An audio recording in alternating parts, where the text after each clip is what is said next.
Thank you, Carla and Karly, to be spending time here with me.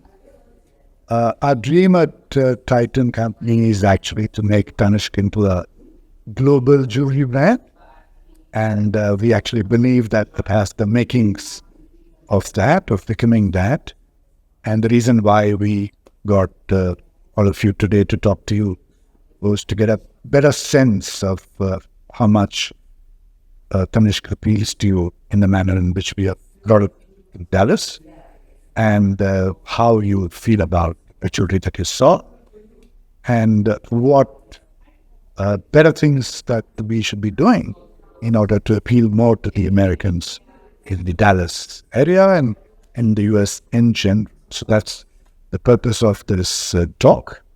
Of course, we've had some direct inputs from you at the counters and in the meetings, but this is for the folks back in India, for them to get a sense of this whole thing. So, Carla, if you can tell me first, what's your reaction to the store and the jewelry that you saw? Well, the store is beautiful. I was really drawn in by, of course, the really flashy, beautiful Indian jewelry.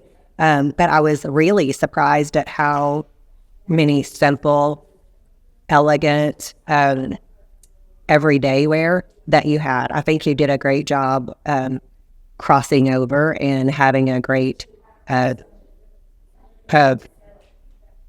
the word, like you've differentiated and you have a little bit of everything. So did you find sort of quite a few pieces that Absolutely. you like, which you would buy and wear? Absolutely. As opposed to just appreciate from a distance? Yes. You did fine. I did. Sure. And what about the store itself, the feel of the store? I am very visual. I love the light fixtures. I love the paint color. I think it's beautiful. What would you call it? How did you? Yeah, I think the store is beautiful. I think you walk in and you feel like it's going to be, you expect high-end jewelry because of the surroundings. I also thought, the pieces are artworks, really, in the back, and that sort of draws you in. For me personally, although I appreciate all of it, what I would really wear are the more simple quality pieces, which I found a lot of the earrings were beautiful that I want to put on my wish list for this Christmas already.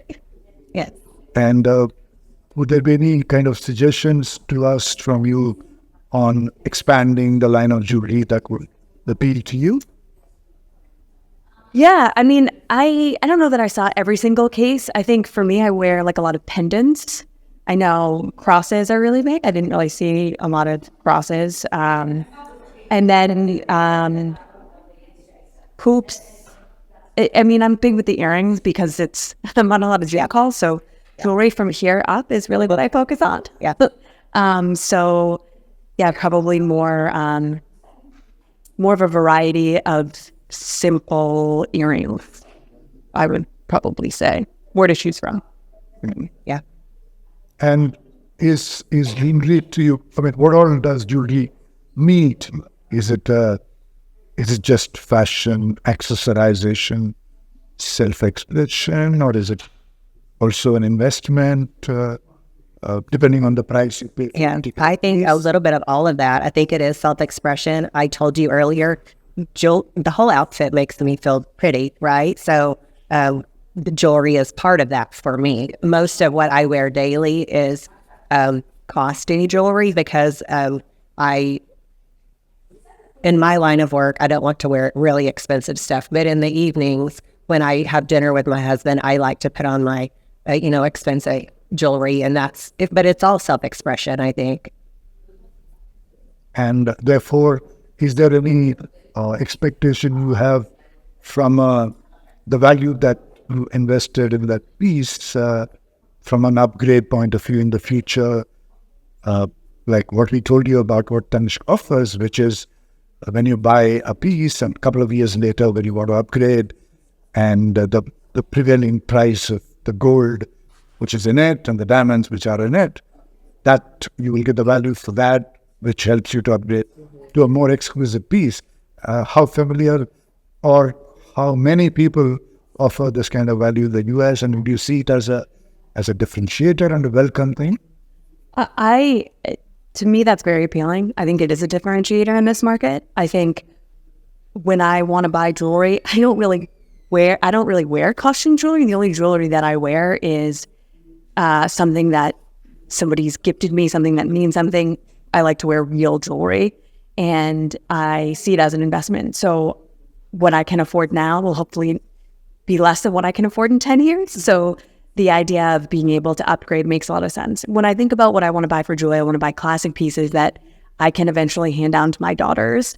I don't want to be buried with anything. And I think I'd rather spend it on jewelry than a $2,500 handbag that is going to depreciate in value as soon as I purchase it. Yeah.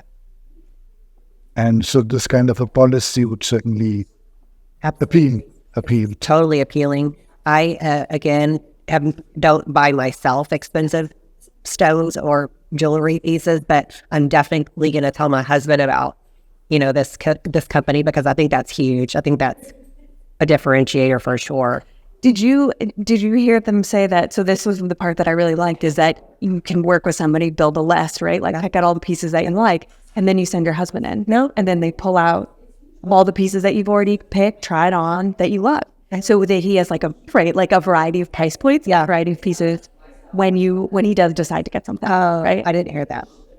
I love that. I may have made that up. I may have adjusted, but I loved it. Any suggestions that you would have for us in our attempts to reach into the American market? Anything that we should do quickly and in a prominent way, which will make Americans in this area sit up and notice, and I want to visit this. Anything that comes to mind at all? I think first and foremost, the location is amazing. The location is great. So I think you're already going to draw a crowd just based off of where you are.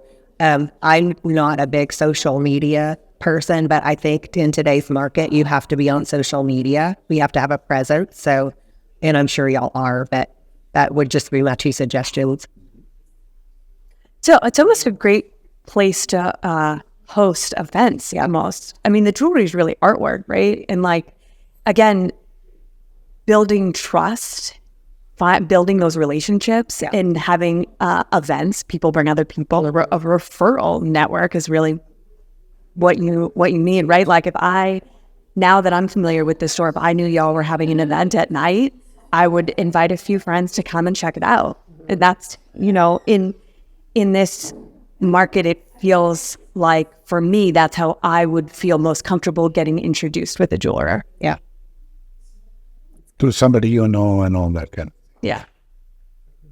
Thank you so much for taking the time out on a weekday morning to come here and talking to me subsequently about it. Thank you. And it's great that a good part of what we've done is connecting with you very well, and we are already, on the way to make Tanishq a global brand. Yes. Thank you very much, Carla and Karly, for being with us. Thank you. Thank you. Thank you.